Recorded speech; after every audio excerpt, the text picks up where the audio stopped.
ओम नमः शिवाय। जय श्री राम। प्रेम से बोलिए शनि महाराज की जय, हनुमान जी महाराज की जय। भक्तजनों, आज आप श्रवण करेंगे न्याय के देवता शनिदेव तथा हनुमान जी की बड़ी ही दुर्लभ कथा। पुराणों के अनुसार शनिदेव का एक नाम कृष्ण भी है। ये नाम स्वयं श्री कृष्ण भगवान ने शनिदेव को दिया था। आज के दिन जो भी मनुष्य इस व्रत को करता है या कथा का श्रवण करता है तो उन भक्तों पर शनिदेव जी के साथ साथ हनुमान जी की कृपा भी प्राप्त होती है, क्योंकि शनि दोष से परेशान मनुष्य इस दिन हनुमान जी की कथा को सुनने तथा भजन कीर्तन करने से उनकी सभी प्रकार के ग्रह और साढ़े साती ढैया समाप्त हो जाती है और साथ ही शनिदेव की कृपा से भक्तों को रोगों से मुक्ति मिलती है। तो भक्तजनों, आइए श्रवण करते हैं दुख दारिद्र्य को दूर करने वाली शनिदेव जी की बड़ी ही दुर्लभ पावन कथा। किसी गांव में एक बहुत ही विद्वान ब्राह्मण रहा करते थे। एक दिन रात्रि में उसने सपने में देखा कि एक नीला वस्त्र पहने हुए बहुत ही दिव्य पुरुष उससे कह रहा है कि हे ब्राह्मण देवता, मैं तुझे लगूंगा। अब देखिए, ये सपना उस ब्राह्मण को रोज दिखाई देता। इससे वह परेशान हो गया और दुबला पतला होने लगा। उसका स्वास्थ्य बहुत ही गिरने लगा। एक दिन उसकी पत्नी ने कहा, देखिए, मैं आपको कितना अच्छे से खिलाती पिलाती हूँ, मेवा मिश्री खिलाती हूँ, दूध मलाई खिलाती हूँ, अच्छा भोजन आहार पकाकर खिलाती हूँ, फिर भी आप इतने दुबले पतले क्यों होते जा रहे हैं? इसका क्या कारण है? प्रिय भक्तजनों, उस ब्राह्मण ने अपनी पत्नी से अपना सारा हाल बताया कि मेरे सपने में एक नीले कपड़े पहने हुए बहुत ही दिव्य पुरुष आते हैं। वे मुझसे कहते हैं कि हे ब्राह्मण, मैं तुझे लगूंगा। अब यही सोचकर मुझे भूख प्यास नहीं लगती, मैं दुबला होता जा रहा हूँ। तब ब्राह्मणी ने कहा, हे पतिदेव, मुझे लगता है कि आपको शनि भगवान दर्शन देते हैं। आपके ऊपर शनि की दशा शुरू होने वाली है, इसलिए आपको वे सचेत करते हैं। अवश्य ही वे शनि महाराज हैं। अब की बार जब दिखें तो आप उनसे कहिएगा कि आप मुझे सिर्फ सवा पहर ही लगना। प्रिय भक्तजनों, उसी दिन जब रात्रि होती है तो ब्राह्मण फिर से सोता है और उसके सपने में शनि भगवान दर्शन देते हैं और कहते हैं, हे ब्राह्मण, आज मैं तुम्हें लगूंगा। तब ब्राह्मण ने कहा, हे भगवान, यदि आप लगना ही चाहते हैं तो लग जाइए, लेकिन ये बताइए आप कितने दिनों के लिए लगोगे? तब शनिदेव जी ने कहा, हे ब्राह्मण, तुम्हारे ऊपर साढ़े साती शुरू होने वाली है, मैं तुम पर 7 साल के लिए लगूंगा। तब ब्राह्मण ने कहा, क्षमा कीजिए भगवान, इतना भारी तो मुझसे झेला नहीं जाएगा, 7 साल बहुत हैं। तब शनिदेव जी बोले, अच्छा 5 वर्ष के लिए लगूंगा। तब ब्राह्मण ने कहा, शनि महाराज, ये भी मेरे लिए ज़्यादा है। तो शनि भगवान बोले, तो ठीक है, 2.5 साल का लग जाऊं? ब्राह्मण ने फिर मना कर दिया। तब शनि देव कहने लगे, सवा पहर का लगूंगा तो ठीक रहेगा। प्रिय भक्तजनों, उसे सवा पहर की शनि की दशा लग गई। ब्राह्मण ने नींद से उठते ही अपनी पत्नी से कहा, देखो, मेरे सवा पहर की शनि की दशा लगी है, इसलिए मैं जंगल में जाकर समय बिताऊंगा। तुम मेरे खाने पीने का सारा सामान बांध दो और इस सवा पहर में कोई गाली भी दे तो उसे भी सुन लेना। ऐसा कहकर ब्राह्मण अपने घर से जंगल की ओर चल दिया। जंगल में ब्राह्मण एक पीपल के पेड़ के नीचे बैठ गया और हनुमान जी का पाठ करने लगा। एक पहर बीत गया तो ब्राह्मण ने सोचा, बाकी का समय तो रास्ते में ही बीत जाएगा, और वहां से चल दिया। और रास्ते में चलते हुए उसे एक सब्जी मंडी दिखाई दी। तो उसने सब्जी मंडी में से एक बड़ा सा कद्दू खरीदा। कद्दू खरीदकर अपनी चादर में लपेटकर वहां से चल दिया। तभी रास्ते में शनि महाराज एक साधु का वेश बदलकर उसके पास आते हैं और कहते हैं, तुम्हारे चादर में क्या है? तो ब्राह्मण ने कहा, हे साधु महाराज, मेरी इस चादर में तो कद्दू है। साधु ने कहा, अच्छा, कद्दू है तो दिखाओ। जब ब्राह्मण ने अपना चादर दिखाया तो आश्चर्य, उसमें तो उस राज्य के राजा के बेटे का कटा हुआ सर था। ये देखते ही साधु महाराज, जो कि शनि देव जी थे, उस ब्राह्मण को लेकर राज दरबार में पहुंच गए और राजा से कहने लगे, महाराज, ये देखिए, ये दुष्ट दुराचारी आपके पुत्र की हत्या करके उसके सिर को काट के अपने चादर में लेकर घूम रहा था। इसे आप दंड दीजिए। प्रिय भक्तजनों, राजा ने जब सुना कि उस ब्राह्मण ने उसके पुत्र को मार दिया है, राजकुमार की हत्या कर दी है, तब राजा बहुत ही क्रोधित हुआ। उसने कहा, मुझे मत दिखाओ, मुझसे ये सब कुछ देखा नहीं जाएगा। हे सैनिकों, तुम इसे तुरंत ले जाओ और इसे सूली पर चढ़ा दो। जब नगर में ये समाचार हुआ कि राजा के पुत्र का सिर कट चुका है, एक ब्राह्मण ने उसकी हत्या कर दी है, तो नगर में हाहाकार मच गया और उस ब्राह्मण को सैनिक सूली पर चढ़ाने के लिए ले गए। जब फांसी पर चढ़ाने ही वाले थे, तब जैसा कि नियम होता है, मरने वाले से उसकी अंतिम इच्छा को पूछा जाता है। तो सैनिकों ने भी ब्राह्मण की अंतिम इच्छा को पूछा। सैनिकों ने कहा, हे ब्राह्मण, बताओ तुम्हारी अंतिम इच्छा क्या है?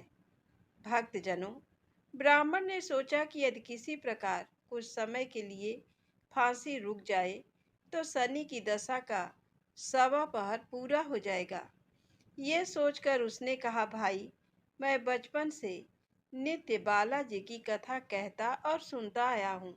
आज मरने से पहले अंतिम बार कथा कह लेने दो। अब क्या था, फांसी देने वाले सैनिकों ने उसकी आखिरी इच्छा पूर्ण होने तक फांसी को रोक दिया। कहानी कहते कहते 1.25 पूरा हो गया। शनि की दशा खत्म हो गई।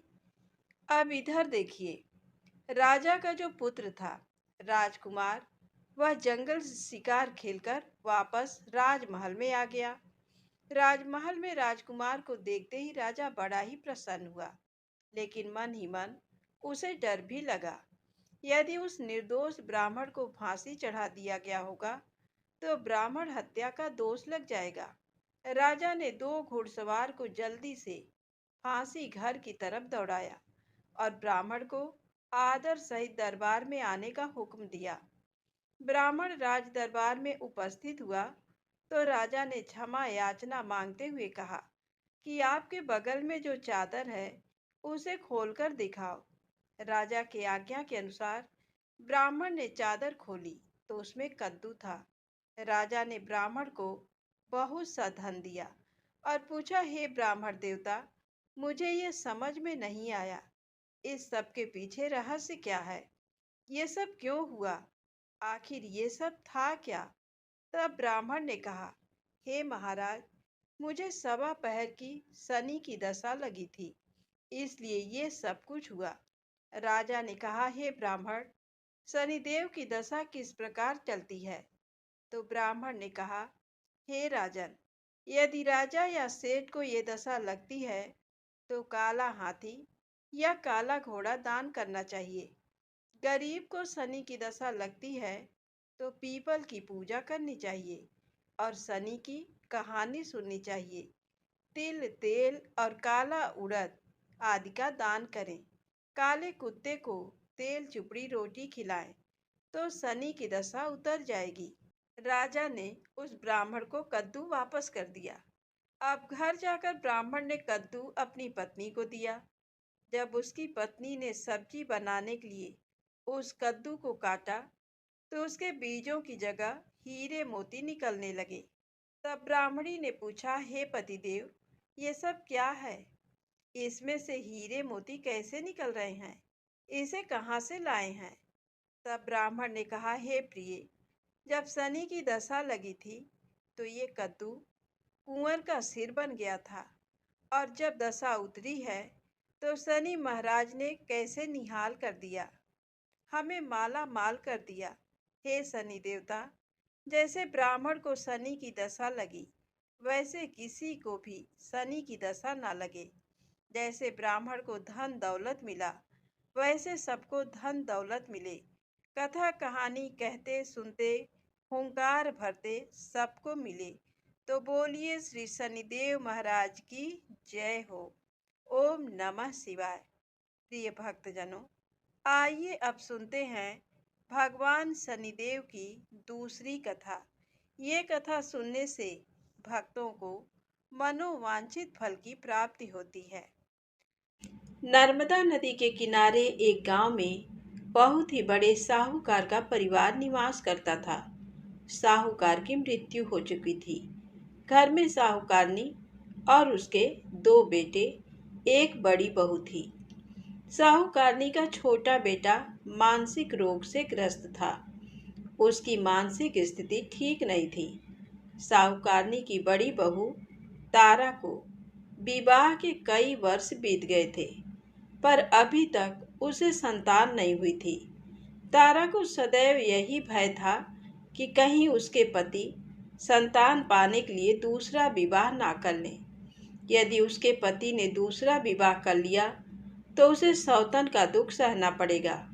इसी डर से तारा ने एक योजना बनाई और उसने अपने घर में काम करने वाली नौकरानी चंदा से अपने देवर चंदन का विवाह कराने के लिए अपनी सास साहूकारनी तथा अपने पति को मना लिया। चंदा स्वभाव से बड़ी ही दयालु तथा कृष्ण भक्त थी। वह बचपन से ही उसी साहूकार के घर में काम करती थी। उसका अपना कोई नहीं था। अब चंदा का विवाह मानसिक रोगी चंदन से करा दिया गया। कुछ साल बाद चंदा ने एक सुंदर पुत्र को जन्म भी दिया, किंतु चंदा की जेठानी तारा ने चंदा का बच्चा छीन लिया और उसे घर से धक्के मारकर बाहर निकाल दिया। और तारा ने अपने पति को भी अपने पक्ष में कर लिया। बेचारा चंदन तो मानसिक रोगी था, वह कर भी क्या सकता था, और वह साहूकारनी चाह कर भी कुछ ना कर सकी। दरअसल में ये तो तारा की चाल थी। उसने तो कभी चंदा को अपनी देवरानी माना ही नहीं। वह तो सिर्फ चंदा से उसका बच्चा लेना चाहती थी ताकि उसे पाल पोस कर अपना नाम दे सके। अब देखिए, चंदा के बार बार रोने गिड़गिड़ाने पर भी तारा नहीं मानी और उसे गांव से ही निकाल दिया। अब चंदा गांव गांव भटकने लगी। भटकते भटकते वह कृष्ण जी के एक पुराने मंदिर में पहुंच गई। वहीं पर उसने प्रभु से न्याय की गुहार लगाई। वह अपना सर भगवान की चौखट पर पटकने लगी और लगातार ओम कृष्णाय नमः मंत्र का जप भी करती रही। तो प्रिय भक्तजनों, उस स्त्री की करुण पुकार न्याय के देवता शनि देव ने सुनी तथा भगवान श्री कृष्ण के आदेश से तुरंत चंदा के पास उपस्थित हो गए और साधारण मनुष्य का रूप धारण करके उसे अपने आप को कष्ट न पहुंचाने के लिए कहा और कहा, हे बहन, तुम भगवान श्री कृष्ण पर विश्वास रखो और ओम श्री कृष्णाय नमः मंत्र का जप करती रहो। तुम्हारा अवश्य ही कल्याण होगा। तुम्हारे जो भी दुख हैं सब भगवान श्री कृष्ण हर लेंगे और शनिदेव की कृपा से तुम्हारा मंगल होगा। ये सुनकर चंदा भगवान श्री कृष्ण की आराधना में लग जाती है और शनिदेव का ध्यान करते हुए ओम कृष्णाय नमः मंत्र का जप करने लगी।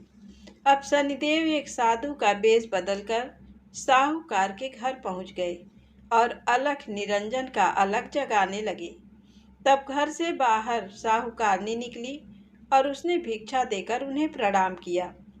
तब साधु रूपी शनिदेव ने कहा, हे देवी, मैंने सुना है आपके घर में कोई मानसिक रोगी है। मैंने 7 सालों से हिमालय के जंगलों में भटकते हुए बहुत ही दुर्लभ जड़ी बूटी इकट्ठी की है। जो हर प्रकार के रोगों को समाप्त कर देती है। यदि आप कहें तो मैं आपके घर के मरीज को ठीक कर सकता हूँ। उस साहूकारनी ने कहा, हे महात्मा, अहो भाग्य जो आप यहाँ पधारे। हाँ महाराज जी, मेरा छोटा बेटा जो कि दिमागी रूप से बीमार है, आप उसे ठीक कर दीजिए। आप जो चाहेंगे मैं वह आपको दूंगी। आइए, घर के अंदर आइए। साहूकारनी ने अपने बेटे चंदन को साधु महाराज को दिखाया, जो अब चंदा के चले जाने से बहुत ही दुखी था। साधु महाराज ने अपने कमंडल से जल निकालकर उसे अभिमंत्रित करके चंदन को पीने के लिए दिया। अब उस जल को पीते ही चंदन बिल्कुल ठीक हो गया और साधु महाराज ने तारा को भी बहुत समझाया कि वह चंदा का बच्चा उसे वापस कर दे और अपनी गलती को स्वीकार कर ले, किंतु वह नहीं मानी। वह तो उल्टे ही साधु महाराज को डांटने लगी, यहाँ तक कि चंदन के ठीक होने से उसे ईर्ष्या करने लगी। इस बात से रुष्ट होकर भगवान शनिदेव की दशा तारा को लग गई और वह मानसिक रोगी हो गई। उसका एक हाथ लकवा से ग्रस्त हो गया। साधु महात्मा के बताए अनुसार चंदन अपनी पत्नी चंदा को घर ले आया और अपनी पत्नी, बच्चे और माँ के साथ हंसी खुशी जीवन व्यतीत करने लगा। प्रिय भक्तजनों, तारा को शनिदेव ने उसके कर्मों का फल दिया और चंदा के सिर्फ ओम कृष्णाय नमः मंत्र का जप करने से उस पर कृपा बरसाई और उसका बच्चा, पति, परिवार वापस मिल गया। उसका पति भी स्वस्थ हो गया। जय शनिदेव, जय जय शनिदेव। ओम नमः शिवाय। प्रिय भक्तजनों, साढ़े साती क्या होती है? इससे लोग क्यों डरते हैं? यह सही है कि साढ़े साती के समय व्यक्ति को कठिनाइयों और परेशानियों का सामना करना पड़ता है, किंतु इससे डरने और घबराने की कोई बात नहीं। इसमें कठिनाई और मुश्किल हालात जरूर आते हैं, परंतु इस समय व्यक्ति को कामयाबी भी मिलती है।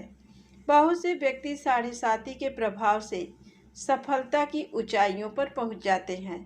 साढ़े साती व्यक्ति को कर्मशील बनाता है और उसे कर्म की ओर ले जाता है। अभिमानी, हठी और कठोर व्यक्तित्व वाले व्यक्ति से ये काफ़ी मेहनत करवाते हैं। साढ़े साती के 3 चरण होते हैं। साढ़े साती का पहला चरण नज़दीकी रिश्तेदारों और जातक को प्रभावित करता है। साढ़े साती का दूसरा चरण व्यापार और गृहस्थी को प्रभावित करता है। साढ़े साती का तीसरा चरण परिवार और स्वास्थ्य को प्रभावित करता है। भगवान शनिदेव न्याय के देवता हैं। ये कभी भी किसी को ऐसे दंड नहीं देते। यदि दंड देते हैं तो उसे उसके साथ बहुत ही बड़ी शिक्षा भी देते हैं। जैसे एक माता अपने पुत्र की गलती पर उसे दंड देती है, उसकी भलाई के लिए, उसे सही मार्ग पर जाने के लिए, ठीक वैसे ही शनिदेव कर्म और न्याय के पथ पर चलने के लिए मनुष्य को दंड देते हैं, ताकि वह डरकर आगे ऐसा कार्य ना करे और अपने जीवन को सरल और सार्थक बनाए। भगवान शनिदेव तो न्याय के मूर्ति हैं। इनकी पूजा और भक्ति करके व्यक्ति धन, ऐश्वर्य से संपन्न हो जाता है और सफलता की नई ऊंचाइयों को छूता है। जीवन में तरक्की करता है। घर में सुख, समृद्धि, वैभव का आगमन होता है और व्यक्ति का जीवन बड़ा ही सुखमय हो जाता है। शनिदेव भगवान को प्रसन्न करने के लिए शनिवार के दिन पीपल के पेड़ के नीचे शाम को दिया अवश्य जलाएं और कुत्ते को तेल से चुपड़ी रोटी खिलाएं। शनिवार को जल में तिल डालकर पीपल को चढ़ाएं। इससे शनिदेव अत्यंत प्रसन्न होते हैं और ओम कृष्णाय नमः महामंत्र का जप भी करें। तो बोलिए श्री शनिदेव महाराज की जय हो। अब सुनिए हनुमान जी की कथा। पौराणिक कथा के अनुसार बहुत समय पहले की बात है। एक साहूकारनी थी। उसका बेटा और बहू थे। पति की मृत्यु युवावस्था में ही हो गई थी और इस तरह उस साहूकारनी का रोज का नियम था, वह हनुमान जी के मंदिर में जाती और साथ में हलवा, पूरी और चूरमा बनाकर ले जाती और हनुमान जी से कहती, कांधे सोटो लाल लंगोटो, हनुमान जी खायो चूरमे और रोटी। मैंने तुम्हें दिया जवानी में, तुम मुझे देना बुढ़ापे में। अब क्या था, पूजा करने के बाद वह साहूकारनी अपने घर आई तो उसकी बहू बोली, सासू जी तुम चूरमा रोटी लेकर कहाँ जाती हो? वह साहूकारनी बोली, मैं बालाजी के मंदिर में जाती हूँ। तो बहू बोली, मंदिर में तो नहीं जाती हैं आप, हमें तो लगता है आप अपने खाने के लिए रोज चूरमा और हलवा बनाती हैं और चोरी चुपके जाकर कहीं खा लेती हैं। प्रिय भक्तजनों, सास अपनी बहू की बातें सुनती है तो भी कुछ नहीं बोलती और उसका मन बड़ा ही दुखी होता है और उसे ये दुख होता है कि वह भगवान की भक्ति करती है और उसकी बहू उसे चटोरी कह रही है। अब क्या था, दुख के मारे वह जाकर अपने कमरे में सो जाती है। सोते सोते 5 दिन हो गए। हनुमान जी सपने में आए और बोले, हे साहूकारनी, तूने तो जवानी में दिया है, मैं तुझे बुढ़ापे में देता हूँ। साहूकारनी बोली, हे हनुमान जी, आज तो आप मुझे खाने के लिए दे देंगे, लेकिन रोज कौन देगा? हनुमान जी बोले, हे साहूकारनी, मैं तुम्हें रोज दूंगा। अब क्या था, हनुमान जी की महिमा देखिए। उन्होंने साहूकारनी के लिए चूरमा, रोटी, हलवा, पूरी दिया। साहूकारनी चुपचाप चूरमा रोटी खा लेती है। इसी प्रकार 5-6 दिन बीतते हैं और धीरे धीरे बहू के घर में से अचानक अनाज इत्यादि खत्म होने लगते हैं। उसके पास कुछ नहीं रहता, सब चीज में घाटा पड़ गया। बहू ने सोचा, सास को 7 दिन हो गए हैं, मैंने तो उन्हें खाने को कुछ दिया भी नहीं, देखूं तो कैसी हैं। अब देखिए, बहू अपनी सास के कमरे में जाकर देखती है तो उसने क्या देखा कि उसकी सास तो अच्छी भली मोटी ताजी है। बहू बोली, सासू जी, मैंने तुम्हें खाने को भी नहीं दिया और तुम क्या खाती हो, इतनी स्वस्थ और मोटी ताजी हो। तो सास बोली, मुझे तो हनुमान जी मीठी मीठी हलवा और रोटी दे जाते हैं, मैं वही खाती हूँ। अब क्या था, बहू सास के पैरों में गिर गई, उसे पछतावा हुआ। वह बोली, हे सासू माँ, हम तो तुम्हारे भाग्य का खाते हैं, हमारे घर में तो कुछ भी नहीं रहा, मैंने आपको खाना नहीं दिया, मैंने आपकी भक्ति को झूठा समझ आपको चटोरी समझा, इसलिए भगवान ने मुझे ये दंड दिया। 7 दिन के अंदर ही हमारे घर से अनाज, धन इत्यादि समाप्त हो गया। हे सासू माँ, अब आप ही सब कुछ संभालो, मुझे आपकी भक्ति पर विश्वास हो गया। आपने हनुमान जी को भोग लगाया जवानी में और हनुमान जी ने आपको वही भोग बुढ़ापे में लौटाया है, आपका पेट भरा है। हनुमान जी की महिमा अपार है, कोटि कोटि प्रणाम है। प्रिय भक्तजनों, अब क्या था, उस सास ने खुशी खुशी घर की सारी जिम्मेदारी संभाल ली और सास यानी कि वह साहूकारनी हनुमान जी को रोज चूरमा रोटी, हलवा पूरी खिलाया करती, हलवा पूरी चढ़ाया करती थी। फिर घर में बहुत बरकत हुई और खूब धन धान्य आने लगा। हे हनुमान जी महाराज, हे बालाजी महाराज, जैसे आपने उस साहूकारनी को दिया वैसा सबको देना, सबके घर में अन्न धन के भंडारे भरे रखना, सबका भला और मंगल करना। इस कथा कहानी को कहने सुनने वाले तथा हुंकार भरने वाले सभी को देना। बजरंग बली हनुमान जी की जय। ओम नमः शिवाय।